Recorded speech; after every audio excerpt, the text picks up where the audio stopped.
کو سیاست میں دھکیل دیا؟ دو چیزیں تھیں. ایک تو نواز شریف، ان کو ہمیشہ کچھ تھا کہ انہوں نے، مجھے یاد ہے ہم جب ورلڈ کپ جیت کے آئے تو یہ ہمیشہ کچھ، کیونکہ جنرل ضیاء نے مجھے آفر کی تھی وزارت، ابھی نواز شریف کو نہیں، انہوں نے یہ پرائم منسٹرشپ، یہ 1988 کی بات ہے. اچھا. مجھے ان کے بیٹے نے میسج بھجوائی 1988 میں کہ وہ کہہ رہے ہیں کہ آپ آ کے آپ جنیجو کی گورنمنٹ ابھی انہوں نے ہٹائی تھی، مجھے تب بھی یاد ہے، میں انگلینڈ میں تھا تب. انہوں نے کہا کہ ہم یہ ان کے چھوٹے بیٹے تھے، انہوں نے کہا کہ آپ آ کے وزیر بن جائیں.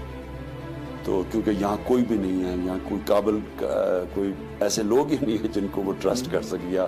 تو مجھے یاد ہے تب تو خیر میں تو کرکٹ کھیل رہا تھا، تو میرے خیال میں نواز شریف کو تب سے ایشو تھا، اور یہ تھوڑا عجیب سا ان کا رویہ تھا.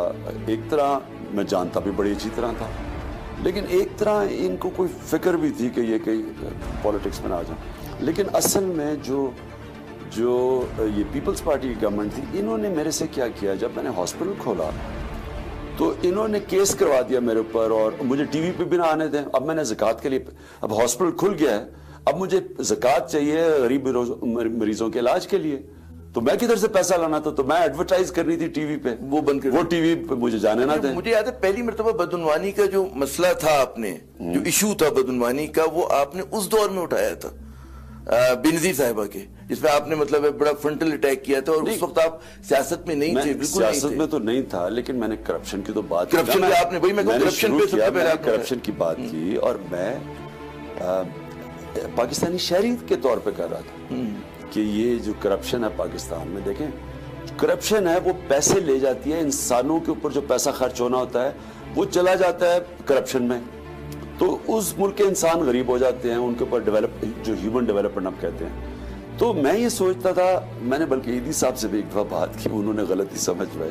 میں نے کہا ہمیں پریشر گروپ بنانا چاہیے کہ ہم سوشل ورک جو کر رہے ہیں کہ پیسہ اسپتالوں پہ اور اسکولوں پہ خرچ کرے بجائے اور کسی چیز پہ خرچ کرے، کیونکہ پاکستان نیچے جانا شروع ہو گیا تھا 80s کے بعد. پاکستان کی ہیومن ڈیولپمنٹ نیچے جانا شروع ہو گیا تھا. اس سے پہلے برے صغیر سے آگے تھے، یہاں آہستہ آہستہ برے صغیر سے ہم پیچھے جانے شروع ہو گئے تھے، کیونکہ انسانوں پہ ہم پیسہ کم خرچ کر رہے تھے، وہ تعلیم پہ زیادہ پیسہ خرچ کر رہے تھے کم. تو میں نے تب کہا تھا ان کو، ایدی صاحب کو، بہرحال وہ جب میں تنقید کرتا تھا تو اس کا رد عمل آیا. اچھا، تو وہ کرپشن کا ایشو آپ نے اٹھایا بینظیر صاحبہ کے دور میں، اور اس میں آپ نے بڑا، کیونکہ انہوں نے آپ کے اوپر اٹیک کیا تھا تو آپ نے ایشو لیا. انہوں نے کہا کہ ہاسپٹل میں یہ جو میں چندہ اکٹھا کر رہا تھا اس میں پیسے، آپ پہ بلکہ کیسز بنے تھے. ایک کیس میرے پہ، جیسے اب ہاسپٹل کھلتا ہے، میں اپنی زندگی کی سب سے مشکل جو 3 سال میں نے لگائے پیسے اکٹھے کرنے میں، دنیا میں کوئی علاقہ نہیں چھوڑا، جدھر پاکستانی تھے میں پہنچ گیا. میں نے سڑکوں پہ گیا، 6 ہفتے کی کیمپین، 12 گھنٹے لگائے پیسے، اور میں پیسے، اور اس وقت میں ٹاپ ڈونر تھا ہاسپٹل کا، میں نے سب سے زیادہ خود پیسے دیے. سارے ورلڈ کپ پہ جو میں پیسے جیتے تھے، پلاٹ جیتا تھا، میں نے ہاسپٹل کو دے دیا. اس سے پہلے بھی ایک پلاٹ جیتا تھا جب ہندوستان سے، 2 ہی پلاٹ جیتے تھے، دونوں میں نے ہاسپٹل کو دے دیا. اور مجھے یہ میرے پہ کہا کہ میں نے وہ پیسے کی کوئی کیا، میرے کیس کیا لاہور بیک آف ہو گئے تھے فوراً جب آپ نے، وہ تو خیر وہ نا، وہ تو پھر میں نے اٹیک کرنا تھا. اور ہاں آپ کی بات ٹھیک ہے تب، لیکن اب میری نیچر نہیں ہے کہ میں چپ کر کے مار کھاؤں، تو وہ پھر میں نے آنا ہی تھا مقابلہ کرنے کے لیے، اور طریقہ تھا پالیٹکس. اور وہ ظاہر ہے کہ آپ